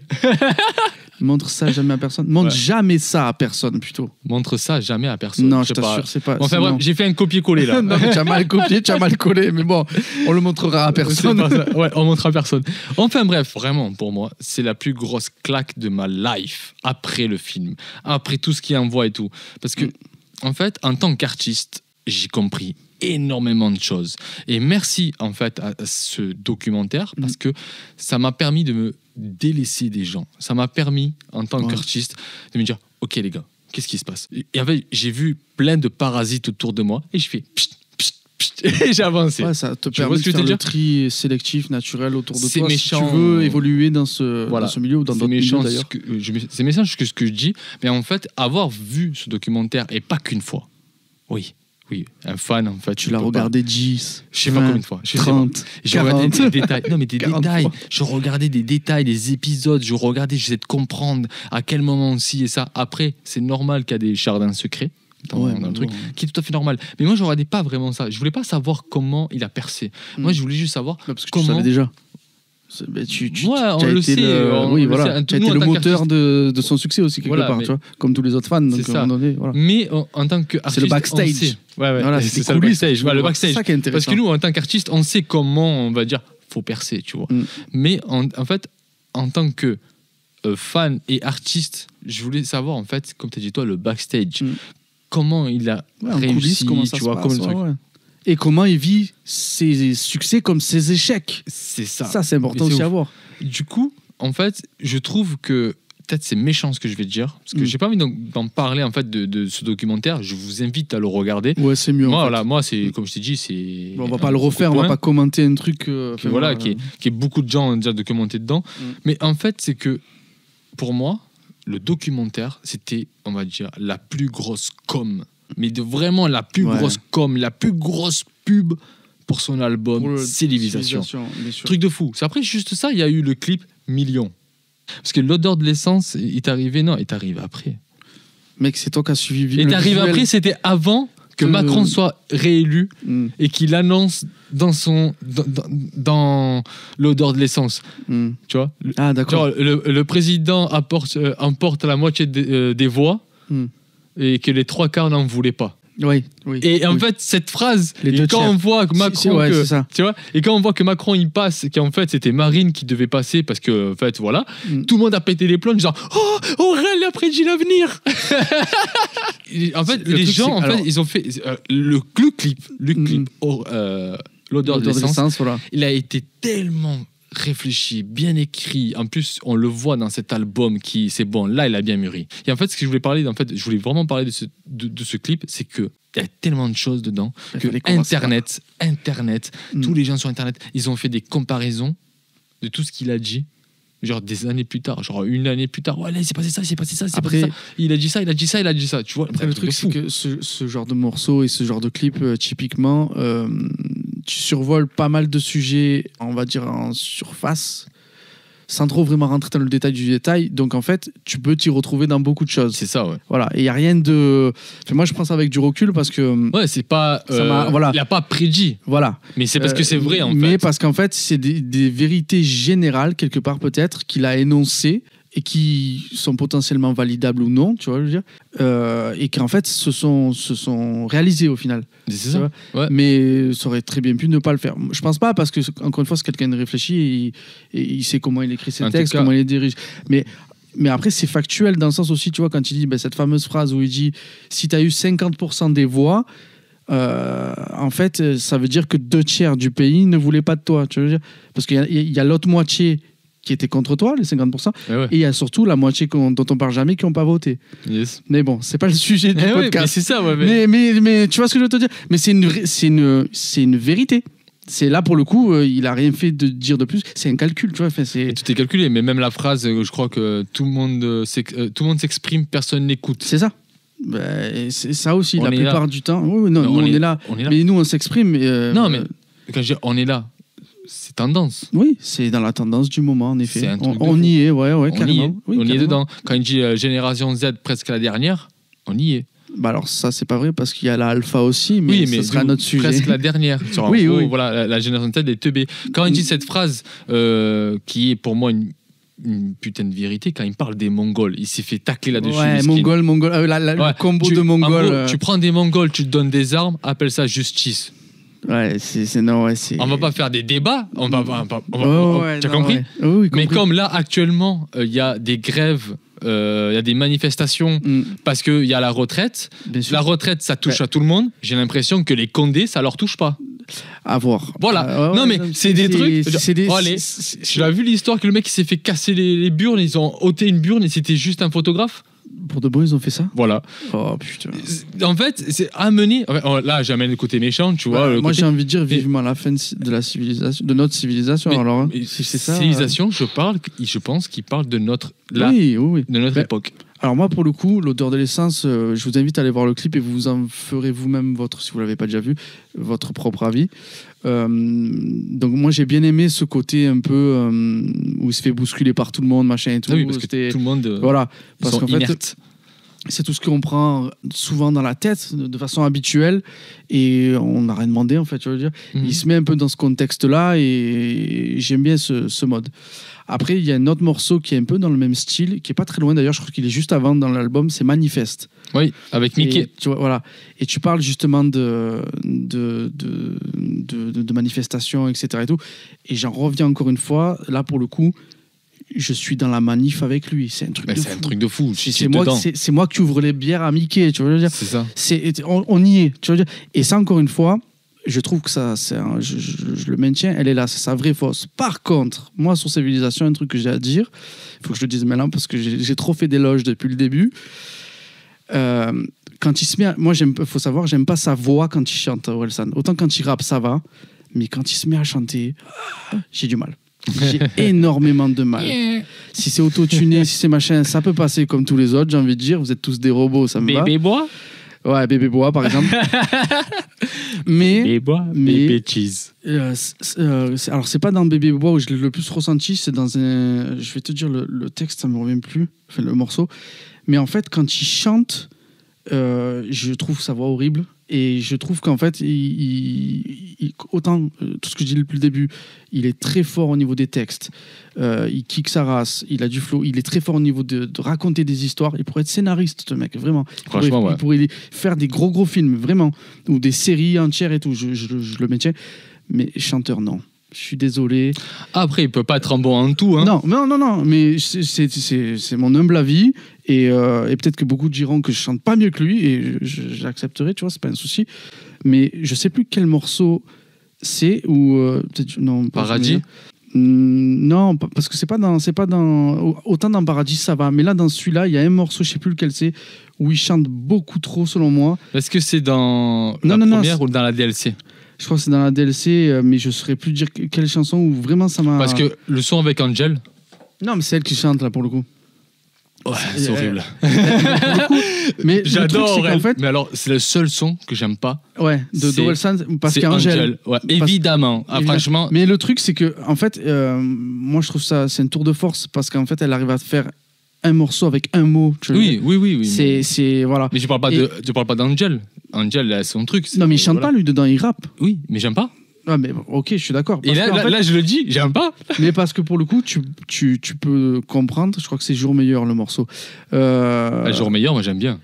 Non, c'est pas que j'aime. Non, c'est pas Jour Meilleur. Alors, j'essayerai de le retrouver. Ça me fait chier de pas l'avoir retenu pour dire ouais, c'est celui-là qui vraiment. Celui-là, franchement, il non, chante. mais même. De toute façon, à chaque fois qu'il commence à chantonner un peu, moi, ça me plaît pas. Je trouve sa voix. Désolé, elle est nasillarde, elle est un peu comme ça. Ouais, mais il y en a beaucoup qui le disent, ouais. Et je suis désolé, elle est merdique. Autant tu peux kicker. Et à la limite, tu peux. Au niveau des, tu sais, quand tu mixes et tu fais des EQ, du mastering, tu peux booster le son quand les mecs ils ont un peu la voix aiguë et nasillarde comme ça, tu vois. Tu peux grave mettre des basses fréquences et tout, tu peux te régaler. Il y a des mecs comme Jay-Z par exemple, des mecs comme je sais pas moi, Lil Wayne. Qui c'est qui a la voix encore un peu aiguë comme ça. Enfin bref. Tous ces mecs-là, ils peuvent. Il y en a certainement plein, ça sert à rien de les chercher. Mais même Eminem, il n'a pas la voix très aiguë, tu vois, pour le coup. Et voilà. Ce que je veux dire, c'est que tu peux booster les graves, donc le son il est fat et tout, et ta voix on l'entend parce qu'elle est déjà nasillarde, t'as même pas besoin de la. Quoique, elle est travaillée aussi. Mais mec, rap, arrête de vouloir chanter, machin et tout. Rap, écrit, trouve des flows encore de ouf. Trouve-nous des histoires de ouf, machin et tout. Mais c'est bien quand tu chantonnais, mais quand tu veux essayer à chanter... Non, ça ne passe pas. Il a essayé, ça a le mérite d'être machin. Mais j'étais obligé d'en parler parce que moi, c'est ce qui m'a vraiment dérangé dans Civilisation. Et si j'arrive pas à trouver le morceau, c'est parce que à plusieurs reprises, il chante. Et j'arrive pas à cibler là où ça m'a dérangé le plus. Mais ça m'a dérangé tout le long, en fait. Et je préfère qu'il attaque des sons comme L'odeur de l'essence, des manifestes ou Shonen. Des sons comme ça. Plutôt que des sons chantés, machin et tout. Non, je trouvais en fait que là pour le coup, je te disais un peu plus tôt, la fête est finie, il a mis la barre super haut, et Civilisation, je suis désolé, il est en dessous. Non, mais ça, moi aussi je le confirme en tant que grand fan d'Aurel, j'adore tous ses morceaux, sauf évidemment. Mais évidemment, voilà. Il l'aime pas. Voilà, et du coup en fait, je trouve que voilà, la fête est finie. Et ensuite, bam, il a descendu un peu plus bas. Mais c'est ce qui est bien. C'est pas dégueu, attention. Non, mais c'est pas dégueu, ce qui est bien, parce que ça fait beaucoup parler. Ça fait vraiment couler beaucoup d'encre, en fait, cet album. Bon, surtout qu'il y a eu beaucoup comment s'appelle ce côté? Ah, c'est politique et tout. Mais c'était rien à voir. Non, c'était rien à voir. C'était pas politique. Il y a eu un bad buzz, en fait, autour de cet album. Et heureusement qu'il a présenté avec le docu. Parce que je pense qu'il aurait potentiellement fait un gros flop. Sans ce docu derrière, c'est le docu qui fait que l'album il en est où il en est, je pense. En toute honnêteté, je pense que c'est ça. C'est pour ça que je dis que le documentaire, c'est la plus grosse com de cet album. Exactement. Parce qu'en fait, on a suivi Aurel, on a suivi... pas moi j'étais en décalé. J'étais décalé. Mais en fait, nous, en tant que fans, voilà, moi fan, en fait, on a retracé les 20 ans d'Aurel. On s'est pris la nostalgie en plein face. On est arrivé là, on n'en peut plus et tout. À la fin du documentaire, il était là, en mode Dablai. Quoi ? Il faut un album ? Ouais, on passe la transition parce qu'en fait la caméra nous a lâché. Quel malheur. Qui est normal en fait parce que du coup. À un moment donné, il y a une batterie quoi. Il y a une batterie. Ouais. J'ai pas de cadreur. C'est pas grave, on se débrouille. On va revenir là-dessus, mais c'est bientôt la fin en fait du podcast. Parce qu'en fait, le documentaire, voilà, comme j'ai dit, et je le répète, c'était la meilleure com pour faire vendre en fait l'album et d'avoir ce truc de dire oh, enfin il est là, il y a un truc, Aurel va penser quelque chose. Et là je voulais dire un truc important, c'est là qu'on arrivait et que ça coupait. Je voulais dire un truc important sur 2 trucs. Et là j'ai écrit un poème tellement, non, je rigole, c'est pas un poème, mec, il est inspiré, oh là là. En fait dans l'album Civilisation, Aurel en fait il a beaucoup évolué dans sa façon de penser, tu vois, son écriture, tout. Il y a beaucoup de choses qui a évolué. Il n'y a pas que le pire. Même si la fête est finie, il était en haut. Voilà. Même, mais Civilisation, tu vois, il n'est pas tout en bas, tu vois. Ah non, voilà. loin de là. Je trouve que, comme je dis, il y a beaucoup plus d'actualité. Les textes, très, très matures. Franchement, j'ai mis 2 fois très pour dire que c'est mature. Tu peux mettre une 3e. Voilà, très mature. Voilà. Je conteste que, en tant que fan d'Orelsan, parce que je l'écris là-dedans, tu vois, d'avoir grandi avec lui. Au début de sa carrière, j'étais un adolescent perdu d'avance. Actuellement, je suis papa, je suis marié, j'ai 4 enfants. Tu vois. Rien que ça. Et du coup, en fait, quand j'écoute le dernier album d'Aurel, pour moi, en fait, je m'y retrouve parce que je ne partage plus en fait la même vision qu'avant. Complètement. Tu vois, ma vision de ma vie a complètement changé. Et en fait, c'est ça qui est magique pour pas descendre après l'album, parce qu'il y a du positif et du négatif. Et là, arrivé à Civilisation, oui, je l'avoue, je peux mettre le drapeau si c'était pas aussi cher, Aurel. Hein. Je pouvais mettre tes vêtements à venir et futurs si c'était pas aussi cher, Aurel. Ouais. Mais enfin bref, oui, moi je peux dire, oui, je suis, on va dire, dans la bande du gourou Raël San. Tu vois, parce que j'ai mûri avec lui. Et du coup, maintenant, j'ai envie de clasher un peu son dernier album. J'ai pas envie de le clasher méchamment. Moi, je trouve que son côté DLC, à la fin, tu vois, il a fait son petit DLC, là. J'avais l'impression d'écouter une mixtape. Ouais, tu sais plus c'est quoi le début. En fait, là, j'ai pas compris. J'étais là, je dis, ok, j'écoute ces textes, mais on l'a déjà tout entendu dans le documentaire. Truc, c'est que, comment te dire, pour quelqu'un qui l'a pas écouté, au final, ça passe. Tu vois, moi, il y a eu La fête est finie, et puis après, bon, il a dit que la fête était finie, je suis passé à autre chose, tu vois. Ouais, c'est ça. Et le docu, j'ai pas capté qu'il était sorti en 2021. Ouais. Et l'album Civilisation, donc du coup, j'ai pas capté, parce qu'il est sorti dans la foulée, de mémoire. Il y a eu le docu qui présentait l'album. L'album est sorti un mois après, c'est ça? C'est un truc comme ça, ouais. Voilà. Moi, en fait, ça, j'ai pas vu, j'ai même pas capté. Et c'est qu'en 2022... Mais c'est moi, je t'ai emboucané. C'est même toi qui m'en as parlé, voilà. Et après avoir vu le docu, je crois que moi, j'ai écouté... C'est la réédition, donc l'édition ultime qui est sortie donc en octobre, il me semble, 2022, si je ne m'abuse. C'est là où j'ai écouté. Je savais même pas que Civilisation était sortie. Je croyais que c'était déjà le... Et là, j'ai capté qu'il y avait eu les 2 versions. Ok. Et en fait, pour quelqu'un qui a suivi comme toi depuis le début, bah, tu sors un docu, puis tu sors l'album, puis tu sors une réédition, parce qu'en fait, les titres n'étaient pas mixés. Tu t'expliques dans le docu, si tu regarderas. Ça fait too much en fait. Je veux dire, ça fait beaucoup. C'est chiant. En fait, on a reçu une grosse claque. Hein. Ouais, non, mais moi en plus, il y a certains morceaux. Tu vois, tu parlais d'Évidemment. Moi, évidemment, il m'emballe pas plus que ça. Il y a un morceau dont aussi je suis profondément déçu, c'est celui avec Pharrell Williams. Moi, les Neptunes, on le voit dans le documentaire. Tu vois, toi, comme tu as suivi Orelsan, moi j'ai suivi les Neptunes. Tu vois, je veux dire, j'ai suivi de très près ce qu'ils ont fait depuis le tout début. Prochaine chronique. Là, si vous voulez, mais on peut en faire plein des chroniques. Mais les Neptunes, c'est même pas la peine. Et de voir dans le documentaire comment Pharrell est arrivé, genre, il ouvre la porte, vous êtes fait quoi? Ah, vas-y, je repasse. Ça m'a énervé en fait. Parce que t'as un artiste en face de toi qui pèse quand même lourd en France, en tout cas, et tu le traites comme un produit. Tu le traites comme un client lambda et tout. Ça, j'ai vraiment pas aimé de... Alors après, je peux comprendre que ça overbooké et grand bien lui fasse à Pharrell. Mais pour le coup, j'ai pas aimé ça et ça se ressent dans la prod en fait. Yes. Ça se ressent dans la prod que c'était un truc genre ouais, Pharrell il a fait ça il a, ben voilà, si vous n'avez pas la vidéo, vous pouvez pas voir ce que je suis en train de faire, mais en gros, il a jeté une crotte de nez, quoi. Il a dit, ouais, vas-y, je prends mon truc, faites votre délire, moi je me casse. Et je pense que sans avoir même vu le docu, n'importe qui écoute ce morceau-là, qui ne sait pas, qui n'a pas vu, qui écoute ce morceau, donc Dernier Vers, il me semble, il se dit, pour de bon, les Neptunes, ils ont fait ça. C'est-à-dire, on entend que c'est des Neptunes, mais coupé à l'eau. Tu vois, je veux dire, bref, dilué x 10, tout ce que tu veux. Et ça aussi, c'est un truc supplémentaire qui me fait dire que cet album-là, il n'est pas à la hauteur de La Fête est finie. Et il est forcé, en fait. Il y a des choses dans cet album. Autant lui... c'est ton ressenti. Ouais, c'est mon ressenti, vraiment. Autant lui, il a atteint un âge de maturation. Il a atteint encore un cadre artistique différent parce qu'il a monté tout seul le morceau, le clip du morceau, j'ai plus le nom. Ça fait une espèce de berceuse avec la pâte à modeler et tout, là. Quête, voilà. La quête. Qui est magnifique, ce morceau. J'avais pas en tête le titre. Je le trouve magnifique, ce morceau. Et pour le coup, ce morceau, ça ramène à un côté enfantin, ça ramène au bac à sable, etc. La quête, je te coupe, là, je m'amuse de tout couper. Vas-y. La quête, pour moi, c'est la suite de la peur de l'échec. Ben voilà. Merci. Parce que c'est ça que j'allais dire. C'est un pendant à un morceau. Je cherche.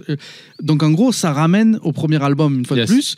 Et ça montre la fragilité de ce qu'est un enfant, mais maintenant avec les yeux d'un adulte. Et ça, j'ai trouvé ça magique. Et je le trouvais, lui, accompli en tant qu'homme, en tant qu'enfant qui a accepté ce conflit intérieur qu'il devait avoir. Il a résolu. Tu vois ce que je veux dire ? Et en plus de ça, il nous le montre à travers son expérience artistique, parce que c'est lui-même, c'est pas son frère qui a fait le clip, c'est lui. Et j'ai trouvé ça magique, en fait. Ouais. Tu vois, ça ouais, c'est un truc très intéressant. Mais il aurait fallu que des trucs comme ça dans l'album. Limite, tu fais 10 morceaux et c'est très bien comme ça. Mais là, on en a combien ? 16 dans la première édition, 6 ou 9 dans le deuxième, chapitre, je sais pas quoi. Frère, moi, je me suis perdu. J'y suis plus, non. Dans cet album, moi, je me suis beaucoup, tu vois, beaucoup mais même toi qui es fan, il t'a perdu. C'est fou. Mais là, je me suis perdu. C'est fou. Après, il y a des bons sons. Moi, si je dois dire quel est le titre qui m'a beaucoup plus marqué et le pourquoi, je vais dire c'est du propre. Ah oui, carrément. Je pense que si tu regardes mes stories, c'est le plus que je partage. C'est du propre, ouais. C'est du propre parce qu'il y a ce truc-là, tu vois, très punch. C'est du propre, c'est mauvaise idée. C'est mauvaise idée, en gros, en version... C'est un peu moralisateur, au final, quand on y réfléchit. En surface, ça paraît pas, mais c'est peut-être un petit peu moralisateur. Genre, en gros, tu vas faire des conneries. Ah, c'est du propre. Ah, tu l'as trompé 3 fois alors que tu viens de l'épouser. Ouais, c'est du propre. Tu veux dire j'arrive à voir un peu là. Et je te dis, c'est un peu dans la même mouvance que Mauvaise Idée. Ouais, je vois ce que tu es en train de dire là. Ouais. Parce qu'en fait, il faut que je m'y penche réécoute dessus. les deux. Tu vois. Moi, après, entre guillemets, j'ai réécouté récemment. Donc, les morceaux, peut-être, sont un peu plus. Certains sont plus frais pour moi dans ma tête. Mais pour en revenir vraiment à La Quête, moi, je trouve que ce morceau-là, précisément, c'est un bijou. Et le fait qu'il en ait fait une espèce d'œuvre, le clip, je le trouve stylé, en fait. Le clip, il est beau. Hein. Et voilà. Et en fait, il aurait fait 10 quêtes, j'ai envie de dire. Ouais. Il aurait fait 10 quêtes. Ah, moi, je suis content. Moi, je pourrais dire que je fais partie de sa civilisation.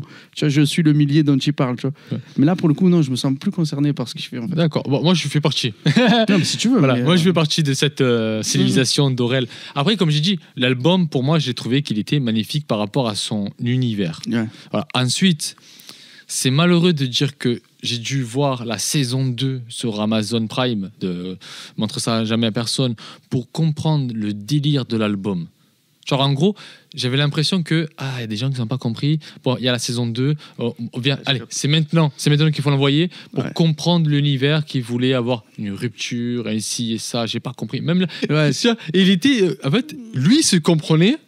Mais moi, personnellement, là, j'arrivais pas à suivre. Après, on retrouve quand même des trucs qu'il a déjà fait pour le coup. Le point de rupture et l'autre morceau qui suit, c'était pareil, la double histoire qu'il y avait dans le deuxième ou premier album, je sais plus. Tu vois ce que je veux te dire ? On en a parlé en début de... Quoi, double vie et... c'est ça. Finir mal. Voilà, double vie et finir mal. Et là, en fait, il reprend un peu la même trame en point de rupture et je sais plus le nom du titre, je vais te dire. Bébé bois. Non, pas Bébé bois. Point de rupture et nous contre le monde. Oui. Voilà. Et si tu veux, je trouve qu'en fait, il a repris des classiques à lui. Peut-être en mieux, peut-être en moins bien, je sais pas. Mais en attendant, il y a ce truc-là aussi dans Civilisation où il se repose un peu sur ses acquis, j'ai l'impression, tu vois. Ouais, je vois. Tu vois. Et je l'ai dit juste avant, il a mis la barre tellement haute, tu vois, je veux dire, c'est comme un Michael Jackson qui essaye de faire un autre Thriller. Thriller, c'est l'album le plus vendu de tous les temps. Donc, comment tu veux faire mieux que ça, tu vois, je veux dire, tu t'es niqué toi-même, quoi. Tu es allé trop, voilà. Non, il s'est pas niqué soi-même. Non, mais en fait, il était dans la hype, il était déjà là. Je pense que aussi c'est cette jeunesse. Oui. C'est bon, oui. il était au pic. Oui, mais c'est pour ça. Là, moi, je pense que j'ai une bêtise, mais Dis-moi. comme si j'ai bien compris, c'était pendant le confinement. Le gars, il dit tiens, je vais faire un album, tu vois. Il s'ennuyait pendant le confinement. On le voit oui, on peut le voir dans son setup qu'il a créé tout seul, tu vois. Genre, et où il n'arrive pas à produire plus que ça, mais bon. Voilà. Mais je trouve que c'est pas un album de trop. Non, j'ai pas dit ça. Voilà. Attention, non, je sais. Non, mais c'est pour reconstituer pas, le truc. C'est pas un album de trop. C'est pas un album pourri. C'est juste. Je pense, à mon avis, que là maintenant, je comprends pas encore le sens de l'album, mais peut-être dans 5 ans, je vais le comprendre. Ou peut-être pas, mais il est trop en avance. Je sais pas. Là, pour le coup, je pense que c'est décousu. Tu vois, je veux dire, tu vois, c'est exactement ça que j'allais dire. Autant sur les 3 premiers, il y a une homogénéité, et là, je trouve pas. Ouais, je vois. Tu vois ce que je veux dire? Là, je trouve pas du tout. Selon moi, il n'y a pas de réelle cohérence si ce n'est lui-même. Tu vois ce que je veux dire? Tu vois ce que je veux dire? Je vois ce que tu veux dire. Après, le morceau, évidemment, pour moi, il n'a rien à faire là. Évidemment, je n'ai pas compris. Le morceau avec les Neptunes, il n'a rien à faire là. C'est un kiff. D'ailleurs, ils auraient pu se le garder. Pharrell, tu mets ça sous ton chapeau. Voilà, tu vois. Merde à la fin. C'est pas homogène là pour le coup. C'est pas homogène. Ouais, peut-être que oui, peut-être que non. En fait, il faudrait vraiment réfléchir parce que déjà, tu verras ce que je dis. Déjà, l'album, il est frais. Tu vois, c'est ça que je t'ai dit, peut-être dans 5 ans, on va comprendre. Peut-être qu'il y aura peut-être une situation. Peut-être qu'il y aura une troisième, une diversion ultime, mais. Je sais pas, tu vois, peut-être Fin du Monde de Orelsan, tu vois, l'album Fin du Monde. Je crois pas. Enfin bref, je ressens énormément la peur de vieillir dans cet album. Putain, alors ça, mais c'est depuis le début, ça. Mais là, c'est très marqué. C'est marqué. On ressent ça, et parce que c'est des réflexions d'adultes mûrs, tu vois, d'adultes qui a atteint encore une fois l'âge de raison, et c'est pour ça qu'il commence à se poser sur ces sujets-là. Pour rappeler tout ce qui s'est passé auparavant, c'est un mec, il fait tout ce qu'on a pu échanger, il le fait à cœur ouvert, tu vois, la musique, c'est-à-dire il a rien à cacher. Tu vois, mais clairement, il faut se déshabiller, bon allez, j'y vais. Tu vois, c'est typiquement le mec qui va agir comme ça. Et là, pour le coup, sa crainte, elle est là, et il la montre, il la livre. Je pense qu'il devrait justement, un peu comme lui-même peut le transmettre dans sa musique, il devrait refaire parler l'enfant qui est en lui. Yes. Peut-être que recollaborer avec un Grange pour un casseur-flotteur, ils sont de retour, merde, comment on va faire? Ça serait le top. Tu veux dire, pour lui, humainement, tu vois, pour avoir une vision différente des choses. Après, j'ai envie de te dire, s'il s'arrête ici aussi, c'est très bien. Sa carrière, elle est magnifique, tu veux dire. C'est un titan. Au même titre qu'un Stromae, au même titre que... Pour moi, c'est Moi, je vois une suite. Pas d'album. Non, mais franchement, c'est pour ça que je te dis, qui s'envoie dans des scénars, dans des trucs comme ça, et tout. Mais fais-le. Soit le nouveau... comment il s'appelle? J'allais dire Spike Lee, mais c'est pas ça. Luc Besson. Non, pas Luc Besson. Luc Besson, frère. Stan Lee, le gars de Marvel Comics. Soit le nouveau Stan Lee. Soit notre... Tu vois ce que je veux dire, entre guillemets, notre Stan Lee, quoi. Ouais. Soit notre Stan Lee, dans le sens où des BD, des mangas, machin, t'en as bouffé, t'en as parlé, t'en as machin. Mais crée-en, tu veux dire, fais ta BD, fais ton machin. Mais c'est ça. Il pourrait faire des trucs comme ça. Et limite, il pourrait même, un peu comme a fait RZA de Wu-Tang Clan, Reza pour les Kenry, Reza pour le machin, Afro Samurai. Tu connais ce manga? Oui. Voilà, toute la BO, elle a été faite par Reza. Le dessin aussi et tout. Envoie-toi dans des trucs comme ça. Tu vois, je veux dire, pourquoi... Orelsan, si tu m'écoutes, fais ça, mec, si tu sens que... Voilà. Non, je en fait, ce que je veux dire par là, vas-y, pardon. En fait, s'il se sent qu'il ne peut plus rien dire dans la musique parce qu'il a tout dit. Il a fait le tour de lui, tu vois, je veux dire, mais trop de fois peut-être. Mais tu vois, le niveau scénaristique, le niveau scénario, le niveau de fiction qu'il a envoyé pendant de 2006 jusqu'à maintenant. Il a fait, ouais. Moi, je pense que là, son prochaine étape, sa prochaine quête, il doit faire en fait comme tu as dit toi, peut-être des mangas, peut-être des séries, peut-être des films même à limite le nouveau Avengers de chez nous, tu vois, on s'en fout. Mais en fait, ce gas, il doit écrire des films et surtout collaborer avec Grange. Moi, c'est quoi, Gringe, en fait, comme je te dis encore une fois, c'est son binôme. Et tu vois, à un moment donné, tu vois, là, on est tous les deux. Si tu commences à faire un truc, tu crois plus en toi, machin et tout, je vais te mettre une nuque et je vais te dire, Jésus, tu as perdu la mémoire ou qu'est-ce qui t'arrive? Et bien là, Gringe, je pense qu'il a besoin un peu de le sortir, tu vois, de l'état léthargique dans lequel il est en train de se mettre doucement mais sûrement. Et ça pourrait refaire jaillir quelque chose. Je pense que si les deux fusionnent, ça refait l'électricité. C'est exactement ça. Musicalement ou vidéo, ou, tu les vois, deux. Mais on s'en fout en fait. On s'en fout. Dans tous les cas. Après, je pense que musicalement, ils ont fait le tour. Mais il faut qu'ils recréent un truc. Voilà, qu'il y ait la création. Mais il faut la création. Il faut vraiment que ils deviennent acteurs. En fait, il faut que les deux deviennent acteurs. Ils peuvent, en fait. Ouais, ils peuvent. C'est la prochaine. Moi, c'est la prochaine quête que je vois. En fait, c'est des mecs, ils ont des carrières, comme je te dis, ils ont tellement de recul et d'expérience qu'ils peuvent faire rebondir les autres. Les gars, si vous sentez que vous n'avez plus rien à donner et que vous ne voulez pas quelque part vous mentir à vous-même, envoyez les jeunes, je veux dire. Envoyez les jeunes, vous faites autre chose. Merci d'avoir écouté et suivi cette émission jusqu'à la fin. Voilà, vous êtes des boss pour ceux qui ont écouté ça jusqu'à la fin. J'espère que vous avez aimé la chronique Le Parlant Orelsan. Si vous avez d'autres artistes, peut-être que nous, on ne connaît pas, qu'on aimerait découvrir. Peut-être qu'on connaît aussi, qu'on veut découvrir. Vous pouvez mettre ça dans l'espace de commentaires. C'est fait pour ça. Voilà. N'ayez pas peur de commenter. Voilà. Sur ce, Max, moi je te dis à très bientôt, à mardi prochain pour le tournage. Voilà, nous on tourne tous les mardis et ensuite je sais pas quand je peux le diffuser. Pensez à vous abonner, mettre un petit like, un petit commentaire, ça nous fera toujours plaisir. Et sachez que le podcast sur Spotify est complètement gratuit. Et si vous n'avez pas de compte, vous pouvez l'écouter gratuitement. C'est ça. Voilà. Max, on se dit à bientôt. À très vite. Voilà. Et je vous fais des bises. Allez, ciao ciao. Ciao.